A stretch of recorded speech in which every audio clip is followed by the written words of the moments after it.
Queremos já Já es- dar as boas-vindas, então, aos nossos irmãos que estão chegando.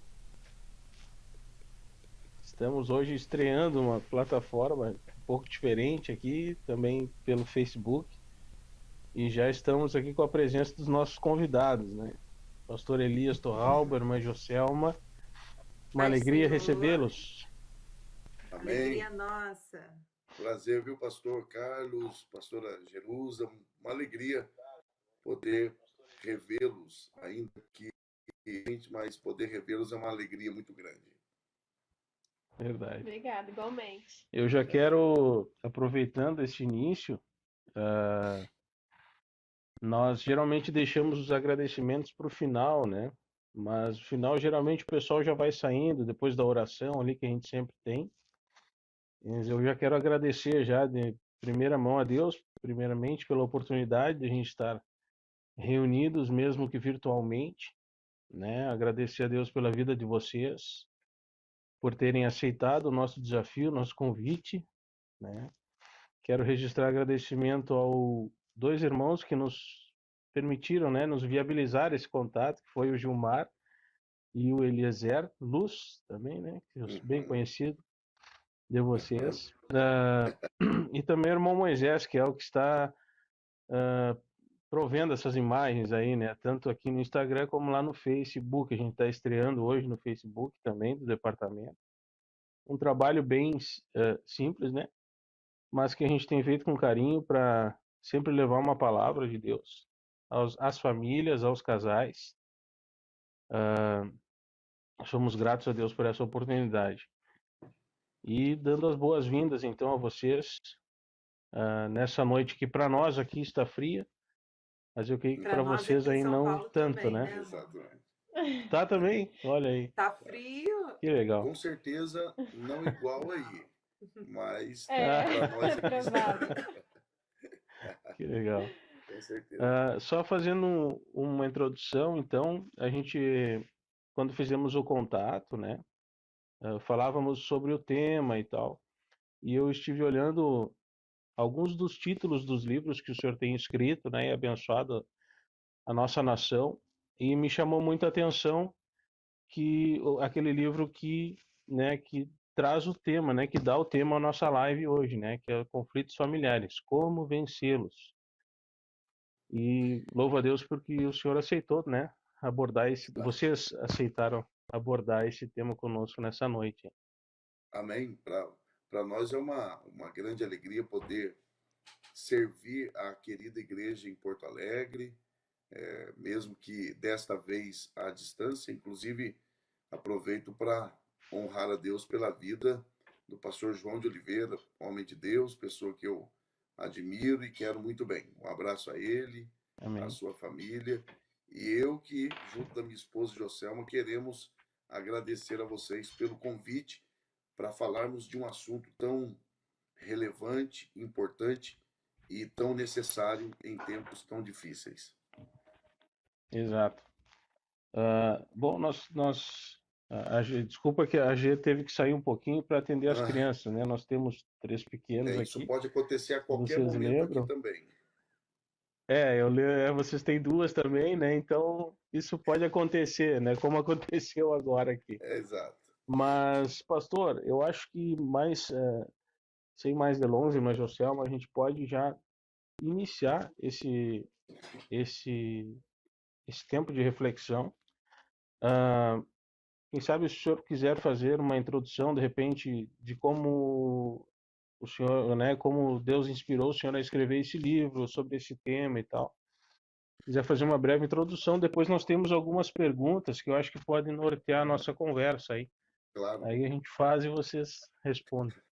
claro, Como eu pastor costumo dizer, Carlos. quanto menos eu falar, melhor. Não sei. Hoje eu vou falar menos que ele. Pô, O que acontece? Eu tenho trabalhado há alguns anos, né, na área da exposição bíblica, da pregação inicialmente, depois na área do ensino da Bíblia. E desde muito cedo eu tenho dedicado a minha vida ao estudo teológico. E de uns anos para cá, eu tenho tido a oportunidade de aprimorar os meus estudos teológicos e, em virtude disso, e a partir de uma percepção pessoal de que muito se fala sobre família, houve de minha parte uma preocupação e eu percebi a necessidade de fazer de forma prática, objetiva e resumida uma análise teológica do que a Bíblia ela trata a respeito de família.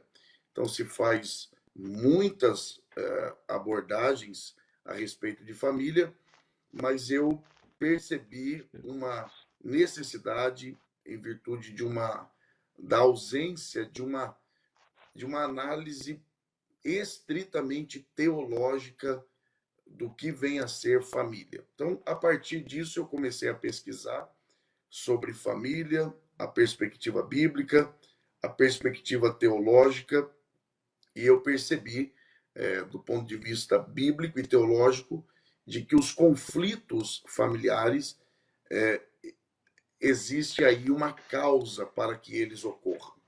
E é exatamente pela falta de se detectar a causa que geralmente os efeitos não conseguem ser não minimizados, mas anulados. Então, eu diria que esse livro surgiu a partir de uma percepção pessoal da necessidade de uma análise teológica, não psicológica, não sociológica, mas uma análise teológica. Quando eu uso a expressão teológica, eu estou falando a perspectiva de Deus exposta na Bíblia a respeito da origem, do fundamento e do propósito para o qual Deus estabeleceu a família. Então, é basicamente isso aí. Maravilha. Então a gente pode já, eu acho que a partir daí, então, iniciar já com os questionamentos, né? A gente até, Claro. eu me demorei, eu deixei para colocar só hoje ali o pedido de perguntas, né? Se alguém queria fazer alguma pergunta para os nossos convidados. Mas, então nós temos aqui algumas e eu quero compartilhar com vocês. A primeira, vou ler bem como está aqui, tá? Mas qual o nível de importância? Qual o nível de importância do tema família do ponto de vista bíblico? Por quê? Qual a importância de tratar isso com relação a esse ponto de vista, né? Bom, por várias razões. Há aqui várias possibilidades de se responder isso. Mas eu diria que se o assunto família, se uma família em seus múltiplos desafios, né, em múltiplos relacionamentos, marido e esposa, pai e filho, mãe e filhos, se isso falhar, biblicamente falando, todas as demais áreas da vida cristã estarão comprometidas. Então vamos lá. Por exemplo,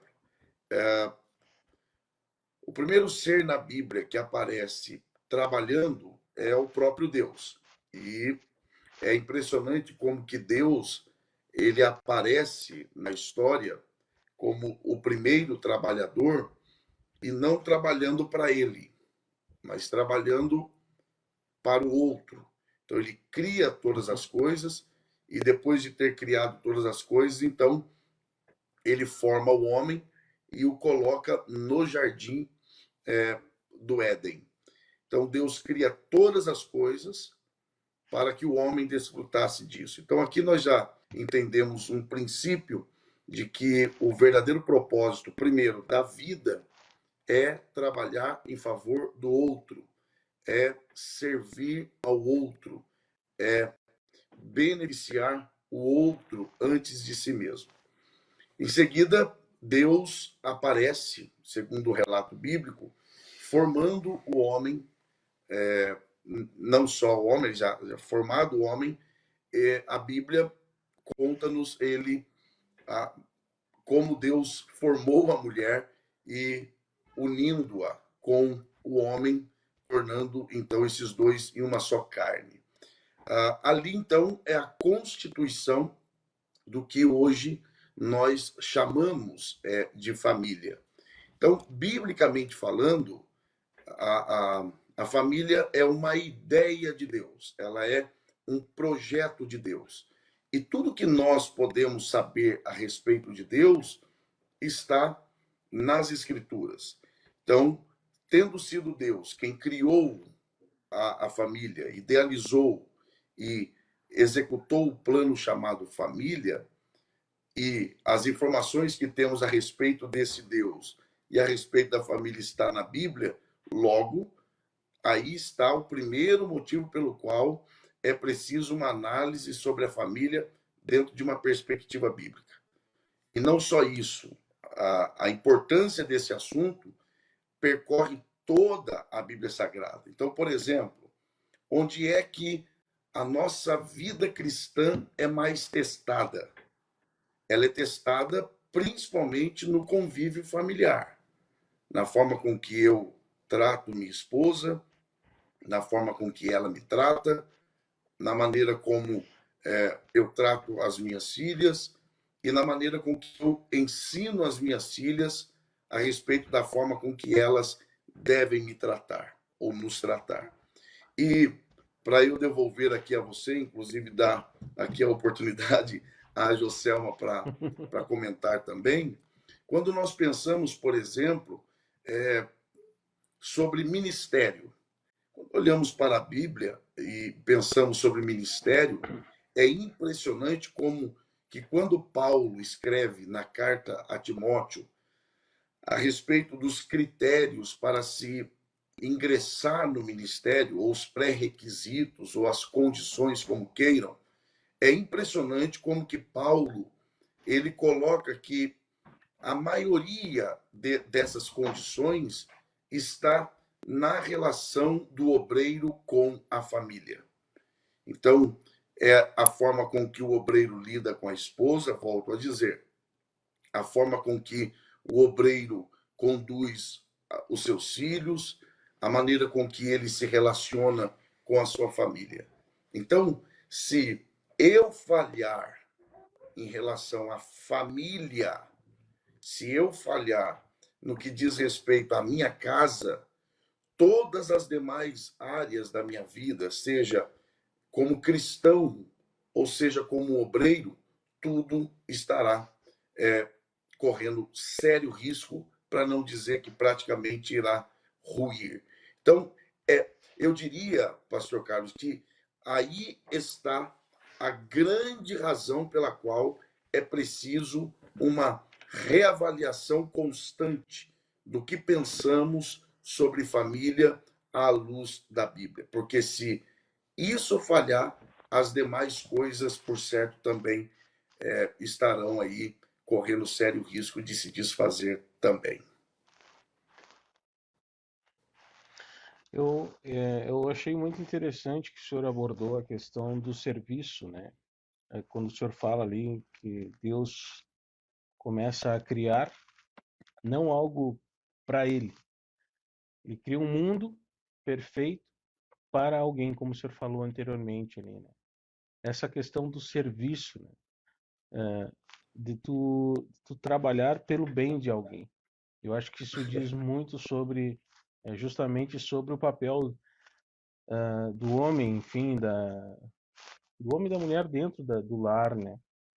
E isso já, eu quero com isso fazer um link já para a segunda pergunta, que ela é um pouquinho mais longa até porque eu coloquei um pouquinho, eu acrescentei um pouquinho ela, que diz assim, porque em um tempo em que se fala tanto sobre filho, né?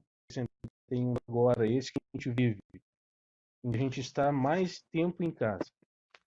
Por que justamente nesse tempo em que a gente volta para casa, ou seja, quando a gente as desculpas de que não tenho tempo para a família, de que não tenho tempo para a esposa, de que não tenho tempo para os filhos, as desculpas não existem mais.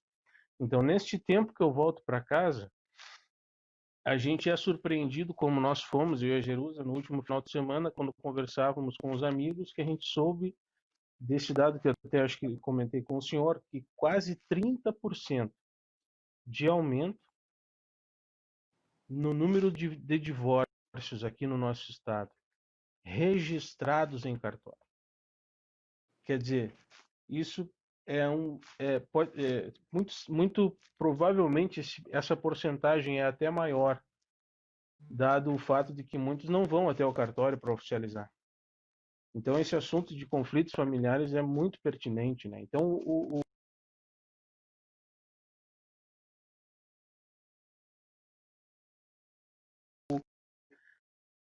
não tenho para cuidar da minha família, isso não posso mais, né, usar essa desculpa, eu deveria estar...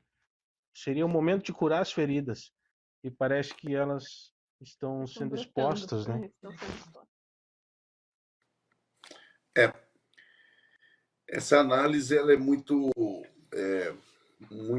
pontual. Aliás, eu quero parabenizá-lo por esta análise e por esse acréscimo, né, a esta questão. E ela é não só digna de ser elogiada, como também desafiadora. É uma análise que nos desafia. Eu não sei se a Joselma quer comentar alguma coisa, e ela esteja muito à vontade nesse sentido, mas eu quero, se o senhor me permitir, eu quero fazer uma análise aqui, com a participação de vocês, é claro, por partes. Por favor. Sobre o serviço, eu acho que uma das principais causas desse problema da relação interpessoal, né, que envolve marido e mulher e fatalmente os filhos, é justamente pelo não entendimento ou entendimento equivocado do que realmente é servir. Então, falando dentro de um contexto cristão, o serviço é a base de tudo. O grande problema é que as pessoas, pastor Carlos e pastora Jerusa, as pessoas não têm uma noção exata do que é servir. Quando nós lemos, por exemplo, quando se lê Filipenses capítulo 2, né, a partir do verso 5, que diz que, sendo Deus, Jesus não teve por usurpação ser igual a Deus, mas antes esvaziou-se a si mesmo, e sendo Deus, tomou a forma de servo, e sendo servo, assumiu a posição de homem, e como homem, humilhou-se até a morte de cruz. É impressionante como que aqui está a ordem das coisas. Ele sendo Deus, ele não tornou-se primeiro homem. Ele primeiro se fez servo. Porque entre Deus e o homem existe a posição de servo. Então, abaixo de Deus não é ser homem. Abaixo de Deus é ser servo. Então, quando eu decido servir, eu não estou me tornando inferior. Eu estou me tornando superior. Então, quando eu entendo isso, a minha vida ela passa a ter mais sentido, porque eu começo a trabalhar em favor do outro. E relacionamento é isso, é pensar no outro. É Deus quem diz, não é bom. Agora, não é bom em que sentido? Se foi Deus quem fez o homem daquela forma. É preciso entender esse não é bom. Aí, logo a seguir, que Deus diz não é bom que o homem...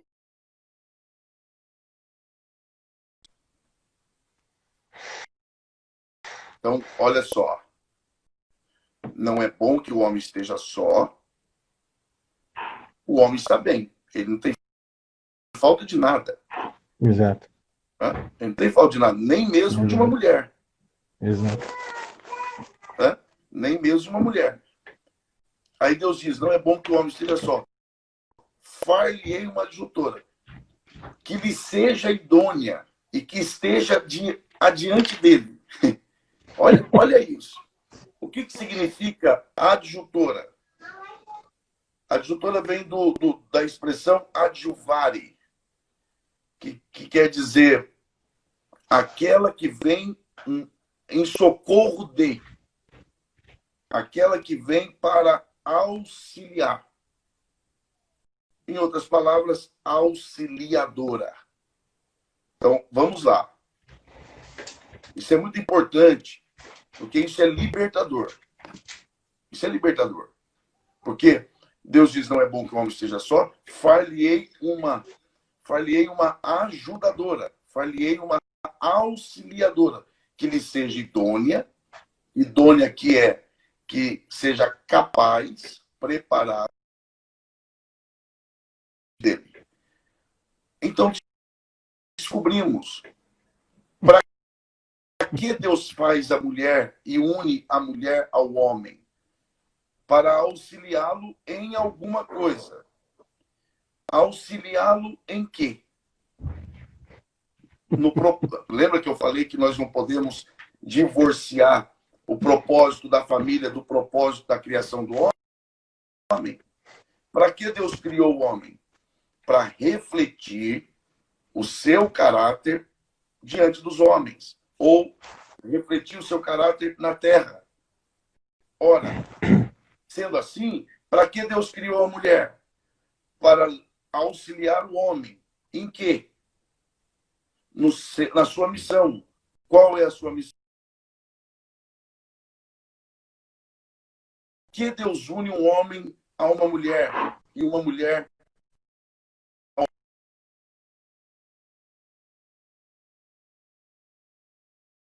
propósito? Aqui vem o verdadeiro sentido da expressão submissão, que as mulheres, né, a pastora Jerusa, eu acho que vai concordar comigo, a maioria das mulheres tem pavor dessa palavra. A mulher não convertida, é claro. Mas esse pavor da expressão submissão é pela falta, às vezes, de entendimento do que realmente significa. Uhum. O que significa ser submissa ou submissão? Submissão não é ser subjugada. Ser submissa não é viver. Não é ser capaz. Não é. Né? Não é ser inferior ou ser uma espécie de uma serviçal. Não é isso.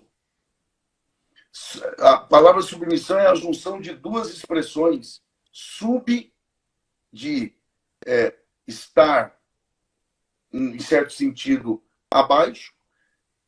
Missão. Ou seja, ser submissa não é ser passiva. Pelo contrário, submissão tem a ideia de atividade. Missão. Então, o que é uma mulher submissa? É uma mulher que entende que o marido tem uma missão e que ela foi colocada ao seu lado não para não fazer nada, pelo contrário, para auxiliá-lo nesta missão. Tanto que, quando Paulo trata sobre isso, ele está falando no contexto, inclusive, dando exemplo de Cristo com a igreja. Efésios, capítulo 6. Ele diz que o homem deve amar a esposa como Cristo amou a igreja, ao ponto de dar a vida. E esse dar a vida é mais do que ser capaz de morrer pela esposa, porque tem gente que morre pela esposa, mas não dá a vida. Uhum. Dar a vida é viver por ela. Dar a vida, Jesus não morreu por nós, Jesus entregou a vida. É diferente. O bom pastor não morre pelas ovelhas. O bom pastor dá a vida. Dá a vida. É diferente. Jesus na cruz não derramou morte. Jesus na cruz derramou vida. Então, é eu viver. É eu dar a minha vida. E porque eu sou capaz de dar a minha vida pela minha esposa, como que ela retribui a isso? Como a igreja retribui a Cristo. Ou pelo menos deveria.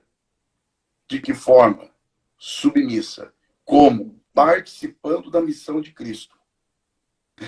Porque não é isso que a igreja faz? Nós somos o quê? Operadores? Não, nós somos cooperadores. Quem opera é Deus, nós apenas cooperamos. A igreja é submissa a Cristo no sentido de participar do que ele está fazendo. A esposa é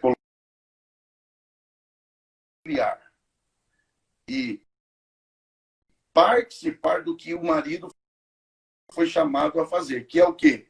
Refletir o caráter de Deus na terra. Então, para eu resumir aqui e dar oportunidade a outros para falarem também, qual é a minha maior missão como marido? Não é fazer minha esposa feliz. Esse é um erro. Eu não posso esperar da Joselma que ela me faça feliz, porque ela não é capaz disso. Eu esperar que a Joselma me faça feliz é colocar sobre ela um fardo que não é para ela carregar. Porque ela não é capaz de me fazer feliz, assim como eu sou infinitamente incapaz de fazê-la feliz. Só existe um ser capaz de me satisfazer, que é Deus. E quando é que eu me satisfaço em Deus? Quando eu entendo a minha missão e cumpro. E para que Deus colocou a Joselma do meu lado? Para me ajudar a cumprir essa missão. Aí sim, quando eu cumpro essa missão, então eu me sinto satisfeito em Deus. Mas quem me ajuda nisso é ela. Então eu diria, de forma bem prática, qual é o meu papel como marido? É contribuir com a minha esposa para que ela seja mais crente. Eu costumo dizer que depois que eu me casei, eu descobri falhas em mim que nem eu sabia. Porque o cônjuge deve servir como espelho. E espelho é apenas o meio pelo qual eu identifico o que está errado em mim. Então, o cônjuge serve para isso também.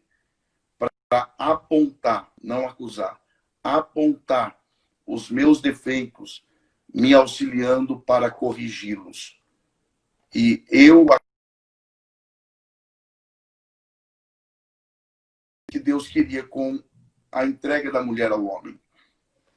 Porque ali a ideia é a peça da engrenagem que faltava. Deus tira do homem e devolve, como quem diz, o que estava faltando eu te dou. Então, apenas aplicando aqui, e é interessante que ali se dá o primeiro casamento, o pai levando a filha ao marido. E é sempre no sentido oposto, né? A mulher vem de lá e o homem vem de cá. Porque é para isso que Deus criou mesmo a mulher, para se opor ao homem.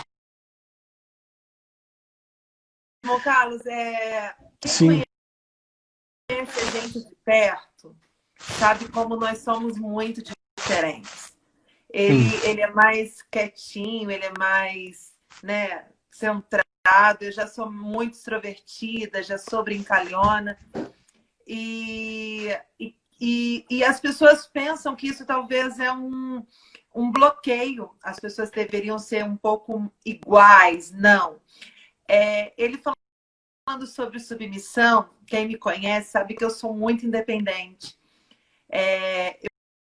Eu pego o carro, resolvo tudo de casa, sem, às vezes, sem ele nem esperar, já resolvi tudo, na forma mais prática de falar. Mas quando é para tomar alguma decisão ou comunicar alguma coisa, hoje mesmo a gente foi num determinado lugar e eu falei com ele assim, amor, você acha que essa roupa tá legal para eu sair? Ele, você pode sair com essa roupa. E eu não me sinto nem um pouco diminuída por isso, por eu pedir a permissão para ele, por eu achar, porque é o meu dever, é agradar a ele. Então, se eu agrado a ele, eu estou agradando ao Senhor. E isso não me diminui em nenhum momento essa submissão, essa autoridade que Deus colocou nas mãos dele de dirigir a nossa casa, de perguntar, amor, o que você acha sobre isso? O que você pensa sobre isso? Eu posso fazer isso? a mulher, né, pastora Jerusa? É verdade. É verdade. A submissão, ela é um ato de amor, né? Ela é um ato de amor, ela é um ato de respeito, é um ato de serviço mesmo. Eu vejo isso também. No nosso caso, é o contrário, a gente é bem parecido. No temperamento, a gente é bem É parecido. muito. E aí sempre alguém tem que ceder, né? Então acho que a submissão entra nesse papel também. Porque daí linkando também com o que o pastor Elias falou, que quando nós entendemos o propósito de Deus, né, para a nossa família, nós conseguimos entender o papel da submissão de nós, mulheres, né, para com os nossos maridos. A gente, aproveitando que a gente falou sobre sermos muito parecidos, né? Para a gente não ficar falando só de nós, mas só para concluir nesse sentido, a gente costuma dizer que isso serve para nós, tá? Só para mim e para ela. Mas dizem, né, que os opostos se atraem. A gente diz que os opostos se atraem e os iguais se completam. Então isso serve para nós. Isso não é regra, Não. mas para nós isso funciona. Mas, pastor Elias, eu queria muito comentar.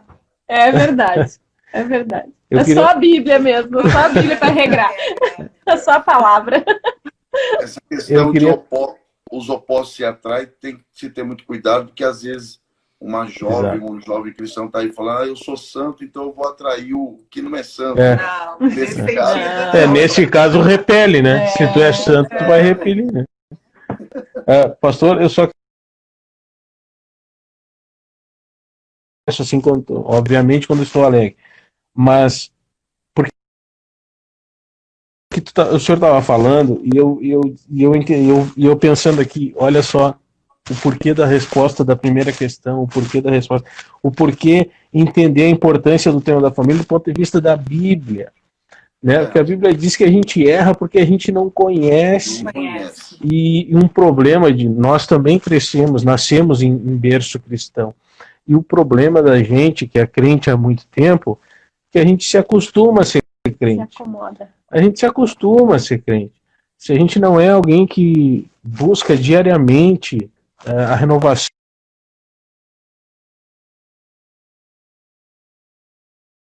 tu te acostuma a ser crente. E daí tu te acostuma, tu já não vai, mas muitos não sabem.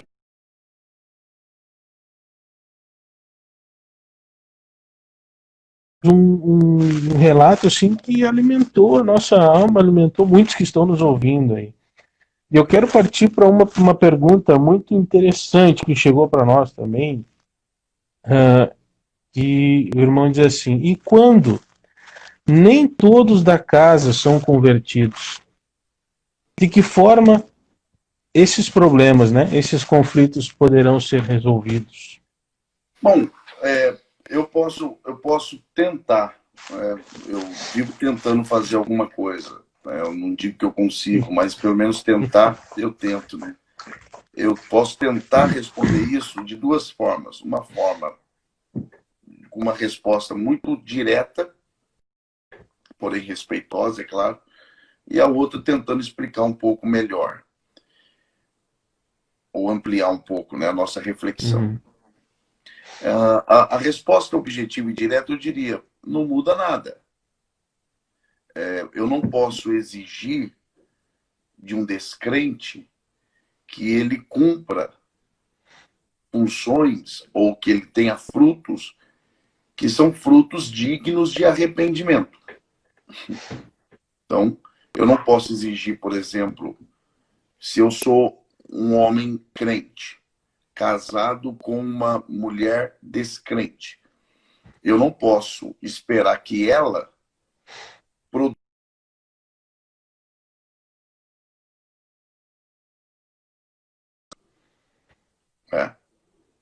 Agora, uma vez que eu sou um cristão, o que se requer de mim são os frutos de arrependimento. Então, do ponto de vista bíblico, uma pessoa cristã que vive num ambiente em que, por exemplo, só ele é crente, ele é convocado a dar frutos naquele ambiente. Então não muda nada. para essa pessoa que é crente, não muda nada. Paulo fala disso. Paulo diz que a mulher crente, casada com um homem descrente, incrédulo, ela salva o marido pelo exemplo. Como que é esse exemplo? Vivendo como uma serva de Deus dentro da sua casa. Então, para o crente não muda nada. Até porque, se nós formos observar biblicamente falando, e a nossa análise aqui é estritamente bíblica, Exato. só uma família cheia do Espírito é capaz de ser família de verdade. Então, quando você lê, por exemplo, Efésios, qual que é o texto-chave de Efésios? Efésios 5,18. Não vos embriagueis com vinho, em que há dissensão, em que há contenda, mas enchei-vos do Espírito. Nós, pentecostais, achamos que esse encher-se do Espírito é para falar em línguas. Paulo não está falando ali disso, não. Né? Paulo ele vem tratando sobre unidade. Quando chega no capítulo 5, ele fala do ser cheio. E no capítulo 6, ele mostra como que eu evidencio que eu sou cheio do Espírito. O marido, como é que ele evidencia que é cheio do Espírito? Sendo marido, amando a esposa. E a esposa, sendo esposa. E os pais, sendo pais, não provocando a ira dos filhos. E os filhos cheios do Espírito, honrando pai e mãe, obedecendo-os. Então, nós estamos falando de questões práticas. Então, uma família onde um é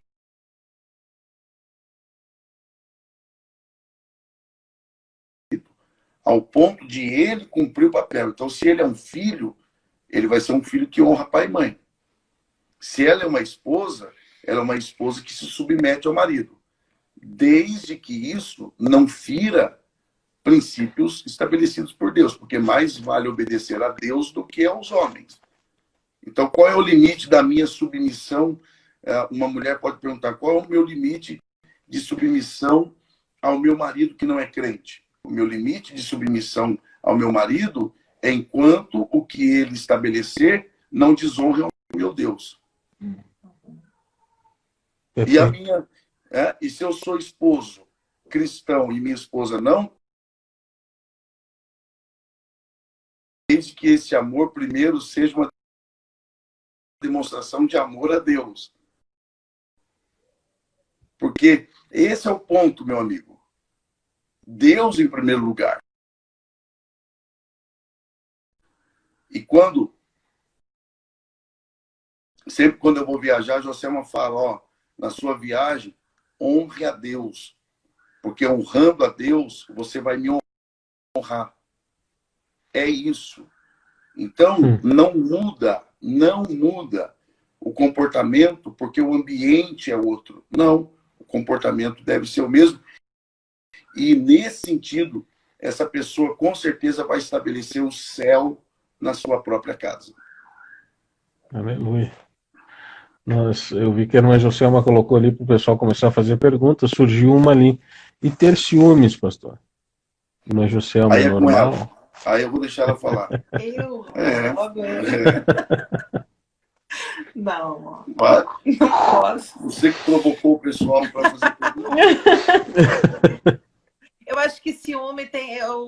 não biblicamente, porque o mestre aqui é ele, tá? Eu acho que tudo ponderado, nada que interfira no relacionamento, porque tem aquele ciúme doentio, tem o ciúme de cuidado. De cuidado. Né? Quando ele falou que quando ele sai para viajar, eu falo pelo nosso ministério, pelo ministério dele, porque eu acredito que o ministério dele é o meu ministério. Então, quando ele é honrado no ministério, eu também sou honrada. Eu já tive casos de amiga falando assim, eu estou incomodada porque o meu marido está sendo mais honrado no ministério do que eu. E eu vi quase cólicas de nervoso, porque como pode? Porque quando o meu marido é abençoado, quando ele é honrado por Deus, eu também me sinto honrada. E eu entendo, assim, que quando eu falo para ele, você honra a Deus porque você está me honrando. É um cuidado que eu tenho de pedir para ele que honre a Deus, que você vai estar honrando a minha vida, você vai estar não me colocando em situação constrangedora, porque eu confesso, eu tenho um pouquinho de cuidado por ele. Só um pouquinho, né, amor? Não, o caso aí é o seguinte. Eu acho o seguinte, que há uma diferença entre ciúme e desconfiança. Por exemplo, há pessoas que confundem ciúme e inveja, como se inveja e ciúme fossem a mesma coisa. Não. Por exemplo, vou dar um outro exemplo aqui. Coragem. A pessoa é corajosa. Por que ela é corajosa? Porque ela pulou de um prédio de 10 metros. Não, isso não é coragem. Isso é inconsequência. É inconsequência. Coragem é algo positivo. Coragem é algo que é usado corretamente para o bem. Então, a diferença entre inveja e ciúme seria basicamente isso. A inveja é a pessoa desejar o que é do outro. Então, o ciúme, numa perspectiva bíblica, é algo positivo, porque a Bíblia diz que o Espírito Santo tem ciúme de nós. Então, o ciúme é algo precioso, quando bem utilizado. O ciúme é o meio pelo qual você preserva o que você tem, guarda o que tu tens, para que ninguém roube a tua coroa. É literalmente isso. É você guardar, preservar, conservar, cultivar. Isso é ciúme. O ruim é que geralmente se chama de ciúme algo que é doentio, algo que é nocivo. E aí não pode ser chamado de ciúme. Tem que ser chamado de descontrole, falta de equilíbrio, falta de capacidade de resolver a si mesmo primeiro para depois lidar com as demais pessoas. Então, o ciúme é positivo. Por exemplo, a mulher, ela tem uma capacidade de perceber o que geralmente o homem não tem. O homem, às vezes, não percebe num ambiente o perigo, por exemplo, de uma investida do sexo oposto, né? Numa situação, a mulher ela tem essa percepção. Então, uma mulher sábia, o que ela faz? Ela alerta o marido. Ela não contra o marido ou contra quem quer que seja. Ela alerta o marido, ela diz, olha, eu percebi algo, esteja atento, que isso pode ser um laço contra a sua vida. Isso é o quê? Isso é ciúme? Isso é ciúme. Mas é ciúme de preservar, de conservar, de cuidar. Então, é lógico, é uma linha muito tênue, mas que com a ajuda do Espírito Santo, isso com certeza vai ser muito bem conduzido. É ser cheio do Espírito, meu amigo.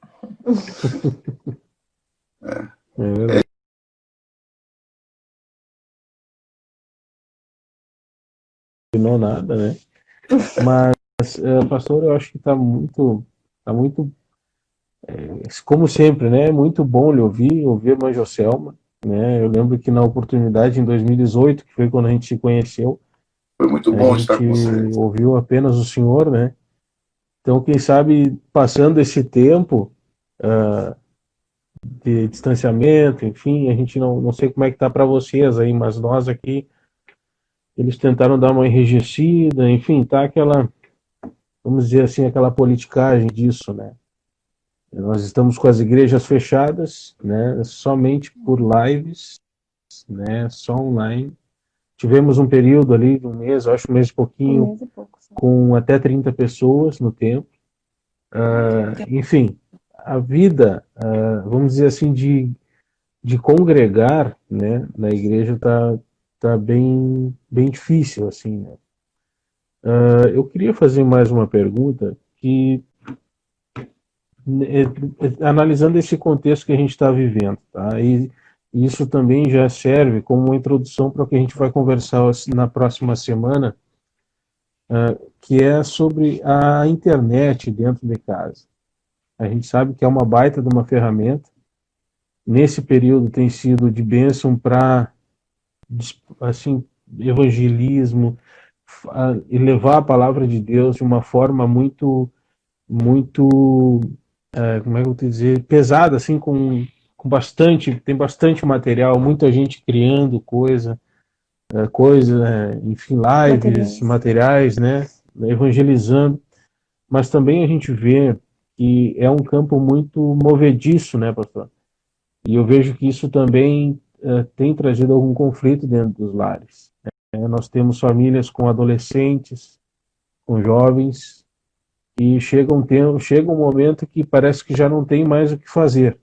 E daí cada um vai para o seu quarto, pega a sua telinha e entra num mundo paralelo.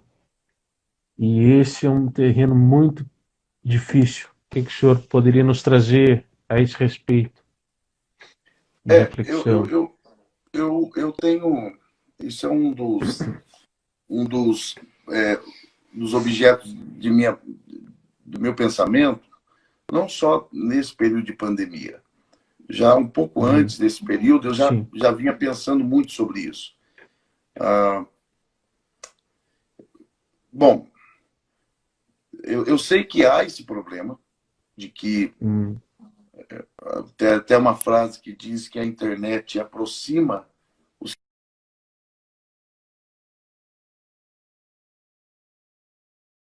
Eu concordo, mas eu concordo em partes. Porque o estar perto nem sempre significa que estamos juntos. Eu acho que o dado que nesse período de pandemia, eu acho que comprova isso. De que o estar junto Exato. nem sempre é o mesmo porque está perto. Lógico, a internet, ela, quando mal usada, ela pode sim ter desdobramentos terríveis. Mas eu penso o seguinte, que a internet é como uma faca. Imagina uma faca na mão de um churrasqueiro aí.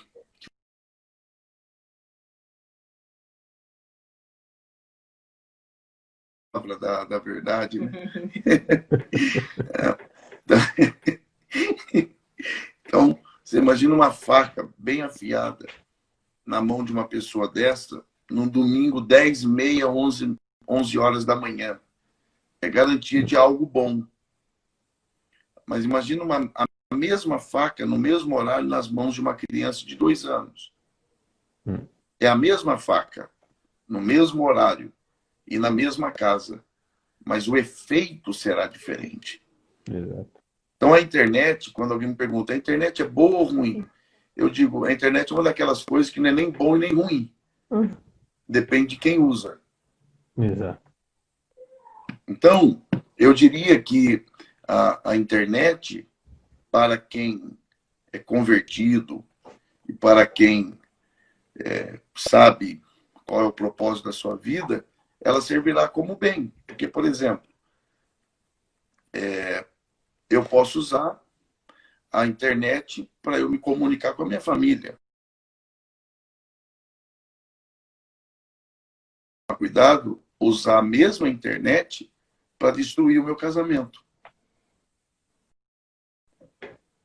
Então, eu acho que, mais uma vez, e desculpe se eu estou sendo repetitivo, é uma questão do coração. É o que nós estamos amando. É o que é a prioridade. Então, é nossa tendência, a inclinação do homem de sempre querer atribuir a alguma coisa os seus próprios erros. Então, a internet, por exemplo, está nos possibilitando estarmos juntos agora. Exato. E isso está sendo tão bom que parece que nós estamos juntos e estamos mesmo. É verdade. Separados, mas juntos. Distantes, Verdade. mas juntos. E eu poderia estar aqui com a minha esposa do lado, porém não juntos. Então, uma coisa para se pensar. Lógico que com o devido cuidado, sem restrições. Eu acho que marido e mulher não tem que ter restrição de celular. Né? Tudo que entra no meu celular cai no da Joselma. Então,